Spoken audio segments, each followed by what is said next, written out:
Shariq Denson is the young Florida Gator that earned the most playing time in 2024.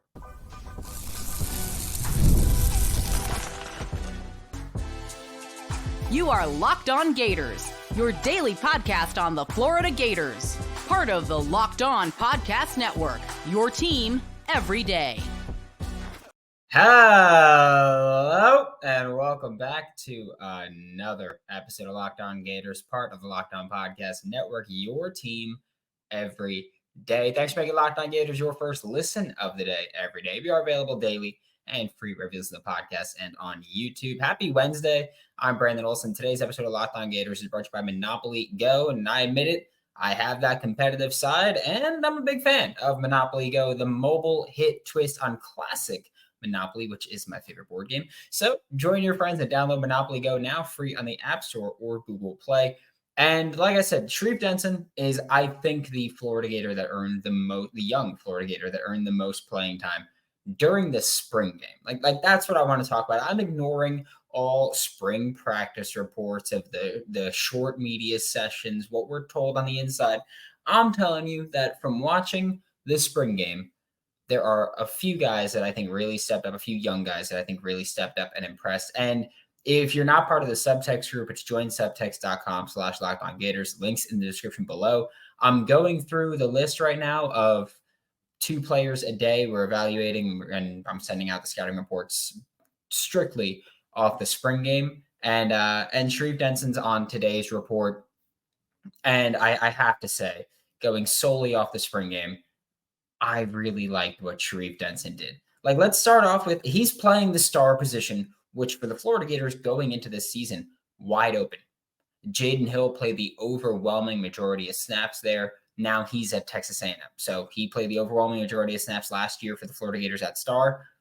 Not here anymore. That spot's wide open, and it's the hardest position to play on the defensive side of the ball. It's, in my opinion, the hardest position to play that isn't quarterback, because you have to be able to do everything. You have to be able to basically play corner, play safe. You have to play man on a slot receiver that could be 5'10", 190.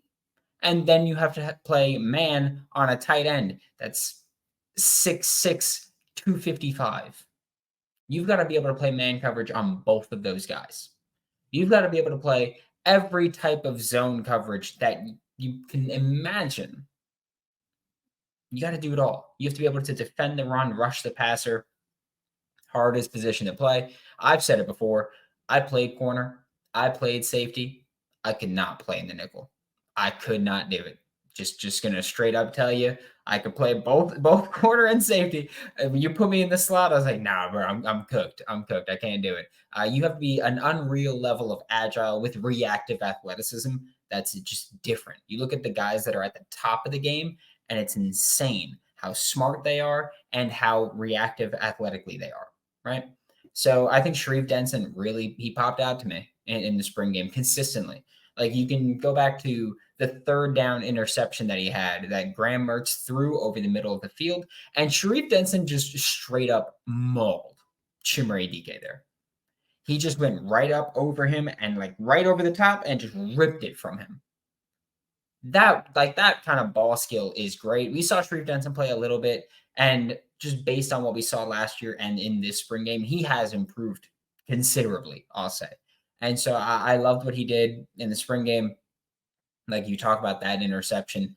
We have not had a Florida Gator defensive back that is just go give me the ball. And that's what Shariq Denson can bring to the table. I will also say that I loved watching Shariq Denson line up everywhere you can ask him to. Like, he lined up straight up on the tight end. Like, he was basically playing jack linebacker. He was on the line of scrimmage at the very end of the line, standing right in front of the tight end. And he just pressed, and he played man coverage there like nothing. Shariq Denson's not a big dude. I want to throw that one out there. Like, he's not this big safety that's coming down. Like, he's not Jordan Castell. It's like 6'4". Shariq Denson's 5'11", 186. And he's playing man-to-man coverage press on tight ends. That's impressive to do and stick with them and not be bullied at the line of scrimmage. And then we could see him play man-to-man coverage on slot receivers like nothing too. Now, I'm not saying he's Chauncey Gardner-Johnson, but I am saying that Shariq Denson has the potential to be really good for the star spot for the Florida Gators. Like his spring game was good. And a lot of the DBs you compare to last year to this year and what we saw in the spring game, and they look considerably improved. It's clear the coaching there has gotten them right a bit. And Shariq Denson's one of those guys that I think when you look at, okay, there's a vacancy at that star spot for 2024, and Shariq Denson played it a bit last year. He's competing mostly with Aaron Gates for playing time this year, but Shariq Denson earned that time this year. I'm not saying he has to start, but I am saying Shariq Denson looked damn good in that spring game at star. And I will also say that this part's not really from the spring game. It's also not from last season. It's just based on watching him move and watching what he can do and what we know Ron Roberts likes to do and what we know that Austin Armstrong used to do at Southern Miss. I think that Shariq Denson gives you more creative blitzing opportunities from the star spot than Jaden Hill did last year. And I've talked about it before where I really think that Austin Armstrong got away from blitzing that star spot and blitzing the nickel, whatever you want to call it, blitzing that slot corner last year. And we saw him do it a lot at Southern Miss, and he didn't do it much last year. We saw Ron Roberts do it a ton throughout his career, really, but also at Auburn last year, blitz the star a lot. I can see them going back to that this year, not just because you brought Ron Roberts over. So not just because you brought a guy who did it a lot last year and did it at the SEC level and has done it with success as well. I'll throw that one out there. He wasn't just doing it to do it. He was finding success using that star to blitz or whatever Auburn called them. But using that star to blitz, he was finding success doing that. But also, I think Shariq Denson's skill set, he's more physical than Jaden Hill was, more athletic than Jaden Hill was. And I think that now that we've seen him he's had a year in college, he's a redshirt or a true sophomore, I believe, because he did burn his redshirt last year. But we saw him play a little bit last year. We're going to see him play more this year. I think that he gives you the opportunity to blitz that star more consistently and more successfully. And so I think that having just the culmination of Austin Armstrong in year 2 in the SEC, he's got a little bit of a better feel for it, hopefully. Ron Roberts joining the staff, he likes to blitz the slot. Shariq Denson being an aggressive guy that can man up a tight end, man up a slot receiver, man up a running back if he needs to, and blitz, rush the passer, defend the run. Like we saw last year, I feel like that was where we saw more plays from him, was defending the run than anything else. And so to see a guy that can live at the line of scrimmage like that, and he lived at the line of scrimmage like that in the spring game as well, I think that Shariq Denson has earned a considerable amount of playing time this year. I just, again, watching the film from the spring game and even trying to isolate, like I'm not worried about what he did last year. I'm not worried about what the reports were during spring, just the spring game. He played a damn good spring game. And so I know it's a small sample size, but if we're using that to evaluate him, he did a pretty good job and he earned more playing time. And so Shariq Denson is someone that I do think can play a lot, especially just considering that the star spot's open for competition, where even if he loses the starting battle, he should rotate it. Like he should be the first guy in there. And I do think that we'll see both Shariq Denson and Aaron Gates play there a lot, even some DJ Douglas down there. But Shariq Denson earned that playing time this year. Like plain and simple, based off the spring game, Shariq Denson earned that playing time for the 2024 Florida Gators. Now, we're going to flip to offense for the remainder of the show. Apparently, that's the trend of my shows lately. It's just first segment defense, final 2 on offense. But before we talk about some of those offensive players, we're going to get a quick word from FanDuel. It's winner take all time in the NBA and NHL, and FanDuel is giving you a shot to bring home a big win of your own. Right now, new customers get $150 in bonus bets with any winning $5 bet. It's $150 to bet on spreads, money lines, player props, and more. You can bet on a ton if there's a run in the first inning or not. No run first inning is a fun one to bet. I'm just saying. Visit FanDuel.com/lockedon and make every playoff shot count. Remember that FanDuel is America's #1 sportsbook. Thanks for making Locked On Gators your first listen of the day every day. We are available daily and free wherever you listen to podcasts and on YouTube. And again, if you're not part of the Subtext group and you want to join, you should. It's joinsubtext.com/LockedOnGators. Links in the description below, whether you're on YouTube or on audio platforms. I recommend or request that you like this video. Just saying. But the next player that we're talking about is Jaden Baugh, who Jaden Baugh's report went out yesterday. So it went out on Tuesday. And let me tell you, I think that everybody knows he was kind of the talk of the spring game. I think that every Florida Gators fan was just drooling over what Jaden Baugh put on film during the spring game. It was very impressive with his cutbacks and his bursts and his lateral agility. And even Ernest Graham was tweeting like he runs with the perfect tempo for a running back, because he does. He runs with an unnatural feel of the game for someone that is still learning how to play running back. He played so many different positions in high school. So did Kanan Daniels, by the way. KD Daniels. KD Daniels is Kanan Daniels. He wants to go by KD Daniels. So KD Daniels also played a lot of positions. He was playing QB, receiver, running back in high school. Jaden Baugh was playing receiver, running back. He also played a little bit of wildcat quarterback, if I'm not mistaken. He played on the defensive side of the ball. These guys played everything. Okay, they're football players. I will say that with Jaden Baugh, and I just want to throw this one out there just a little bit, just lobbing it up, I am slightly skeptical of the spring game success translating to regular season success, only because it was literally every time he touched the ball, he was trying to look for a cutback immediately. Like he would run, press the line, and then cut back. Or he would just take the handoff and cut. And I have to say that he was doing that against the Florida Gators backup defenders, right?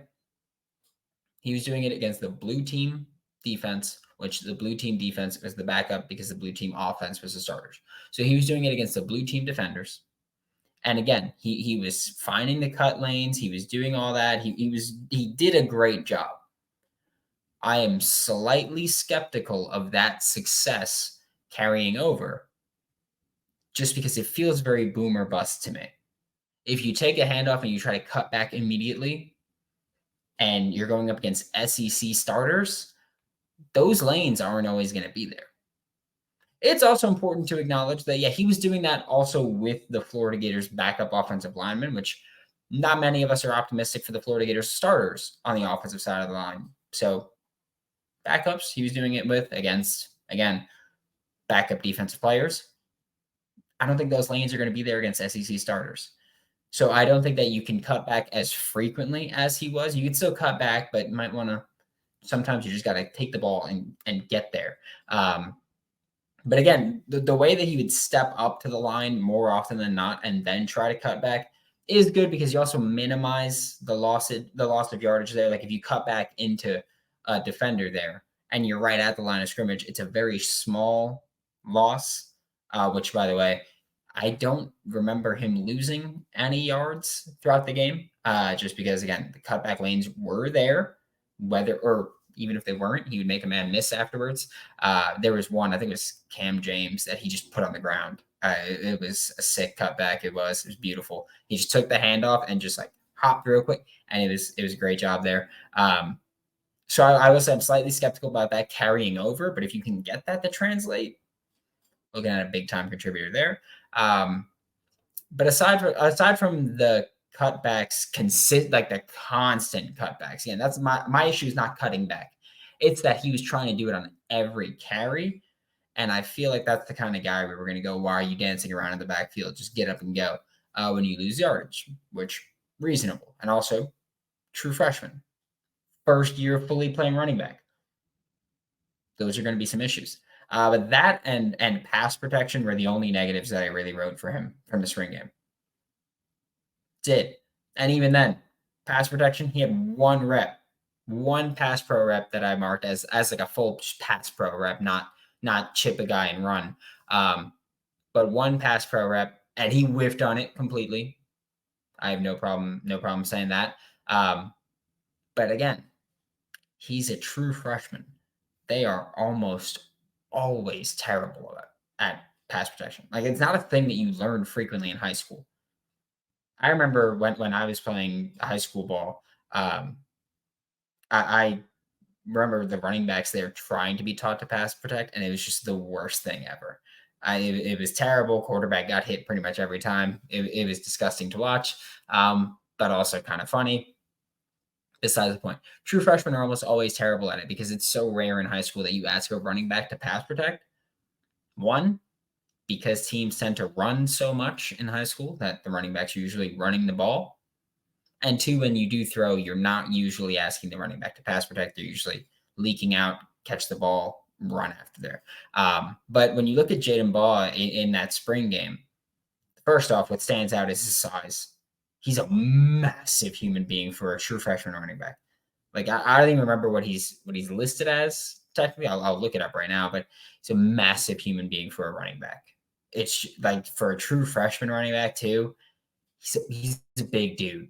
He's not a giant height wise, but just rocked up frame.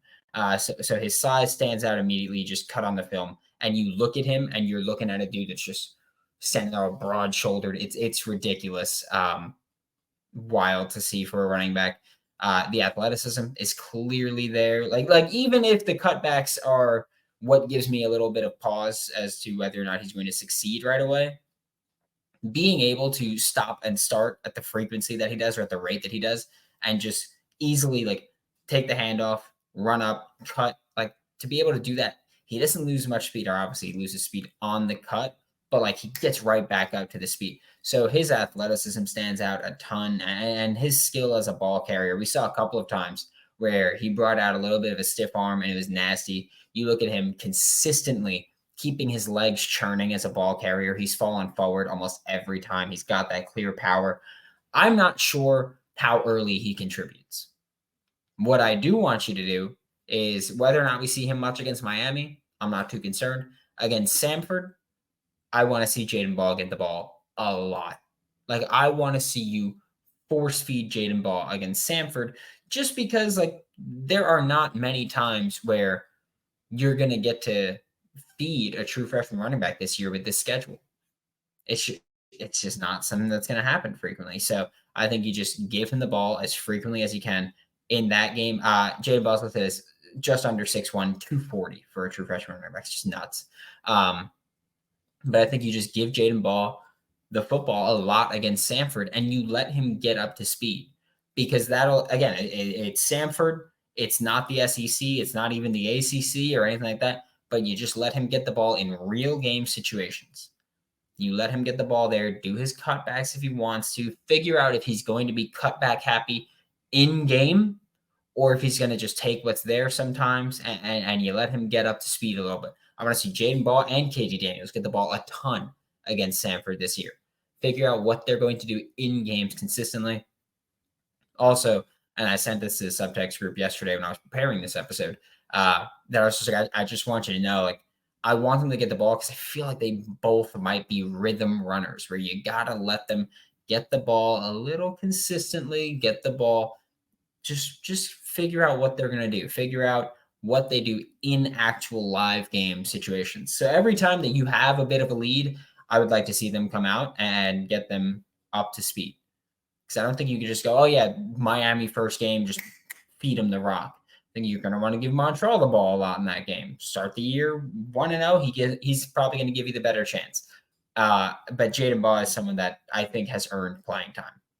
I'm not saying he's running back 2, but he's earned playing time. And I think that over time, we'll see him earn more.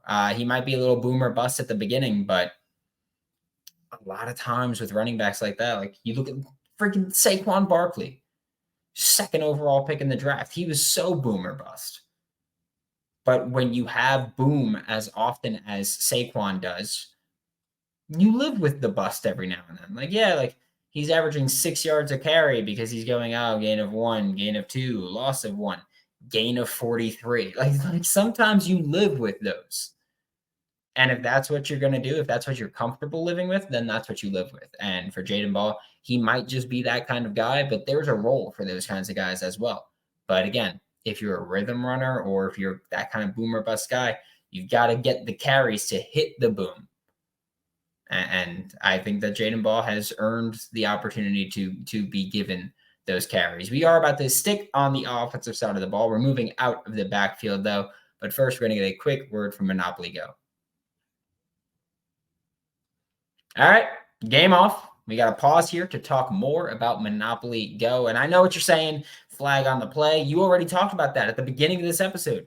But there's just so much good stuff in this game. In Monopoly Go, you can team up with your friends for timed tournaments where you work together to build up each other's boards. And the more you win together, the more awesome prizes you unlock. And there's so much you can get, whether it's just unique stickers to trade to complete albums for bigger prizes. Yeah, you get big prizes, and then you can get bigger prizes, cool new playing pieces to travel the boards with, which at the beginning, you only start with a couple. So you want to earn those playing pieces. Helps you have a little more uniqueness to your game, you know? Plus, Monopoly Go feels new and exciting every day with constantly changing tournaments and challenges, and a ton include their own unique mini games like digging for treasure or a robot pachinko machine. Yeah, that's what we're talking about here. And there's always new timed events that help you win big, like massive multipliers for everything you win, or rent frenzies. Yeah, rent frenzies. There's always something fun to discover in Monopoly Go, so get off the bench and go download it now free on Google Play or the App Store. Game on. Thank you once again for making Locked On Gators your first listen of the day every day. We are available daily and free wherever you listen to podcasts. And the last player that we're talking about is Jure Tank Hawkins. I will be completely honest with you. I wanted to put Gregory Smith here. I considered putting Gregory Smith here. But the thing that held me back was that I think there are already 4, 5 safeties that are going to get playing time. There's not a ton of snaps available in the safety room right now. You got Jordan Castell, you got Asa Turner, you got Bryce Thornton, you got DJ Douglas. Like there's guys in that room. There's Bryce Thornton. Like there's guys in that room that are going to play probably over Gregory Smith. So I'm going with Tank Hawkins. And even then, like Tank didn't light up the field. Tank didn't do a ton. I would have liked to see him featured more in the spring game. We'll talk about that in a minute. But this is mostly that the way Tank Hawkins was used. He showed that he's capable of being used the same way Eugene Wilson III, Trey Wilson, was used in 2023. And frankly, that's all I needed to see. My whole selling point when Tank Hawkins became a Florida Gator was if he can do what Trey Wilson did in 2023 as that gadgety type, then I want him playing this year. I don't need him to have as many touches as Trey Wilson had. I don't expect him to be as successful as Trey Wilson was on those touches. However, Tank Hawkins just being the threat that he is with how fast he is opens up the field for Trey Wilson. It opens up, you have to respect that underneath touch, little pop pass, jet sweep, whatever it is. You have to respect that from Tank Hawkins. Defense comes up. Trey Wilson, more opportunity to run over the middle of the field, intermediate, deep, and get open there. However, just having Tank Hawkins play in that role means that you have Trey Wilson doing other things. My biggest complaint, not even criticism, whatever you want to call it, my biggest thing that I've said with Trey Wilson for 2024 is that I need to see him play wide receiver more. He, again, the true freshman All-American, was incredibly productive on his touches, and even towards the end of the year was running more downfield, intermediate routes. He was being used more like a receiver. My thing is that I need to see him play wide receiver in 2024, which also I put his evaluation from the spring game up on the subtext group. So if you want that, DJ Lagway is also there, and Damian George. But for Trey Wilson, like I want to see him play more wide receiver. Having Tank Hawkins be able to do the gadgety stuff opens that up. Having Tank Hawkins be able to just catch a screen and run, or catch a little swing and run, whatever it is, having a guy like that can just run opens up Trey Wilson to play actual wide receiver this year. And so I think Tank Hawkins just showing he can contribute in that way has given him the right to say, hey, I proved in the spring game that I can contribute that way. Let me do it in actual games. And like I said, I would have liked to see Tank Hawkins featured a little bit more in the spring game, just to see, if we give you a couple more of these touches, can you break them for bigger plays against the defense, whatever it is. But I also understand that in the spring game, the Florida Gators spent a lot of time kind of trying to figure out how much they can push the ball in the passing game. We saw a couple of long touchdowns or a couple of long plays. We saw them work a lot of posts were frequently featured in that spring game. We saw, from the start of the game, they were throwing deep down the sideline first play. First play of the game was a deep ball to Aiden Mizell down the sideline. It was incomplete, but first play of the game, they took that shot. And we saw Graham Mertz try to take those shots as well. And so I think that in that spring game, they were trying to figure out what they could do while also testing the secondary. You don't test the secondary much by running these little pop passes and just go, okay, well, secondary, we're going to test your tackling here. Sure. But you wanted to test the secondary on deep balls where they got killed last year. And so that's why I'm fine with not doing the gadgety role, because the gadgety role just isn't going to be featured when you're trying to work the ball downfield. So I understand it, but I would have liked to see just a couple more. Maybe instead of some of the runs that they did, just pop pass and see how that goes. But Tank Hawkins, to me, showed enough where I think you can justify using him in that role. And again, Trey Wilson is still going to do some of the gadgety stuff. You'd be silly to not use him in the gadgety role a little bit. We saw him find success do it in 2023. Don't remove it completely. I just want to see him do it a little bit less, where we can see him run more actual routes and have Tank Hawkins do the gadget role. Simple as that. But I think Tank Hawkins has earned that playing time. There were a lot of true freshmen and a lot of redshirt freshmen or true sophomores that played well during the spring game, and hopefully will carry over to the actual regular season. But thanks for making Locked On Gators your first listen of the day every day. We are available daily and free wherever you listen to podcasts and on YouTube. We will be back tomorrow, talk more Florida Gators football. For Locked On Gators, I'm Brandon Olsen. Don't forget to follow me on Twitter at WNS_Brandon. Find all my written work with Giants Country and NFL 33, and I'll see you all next time.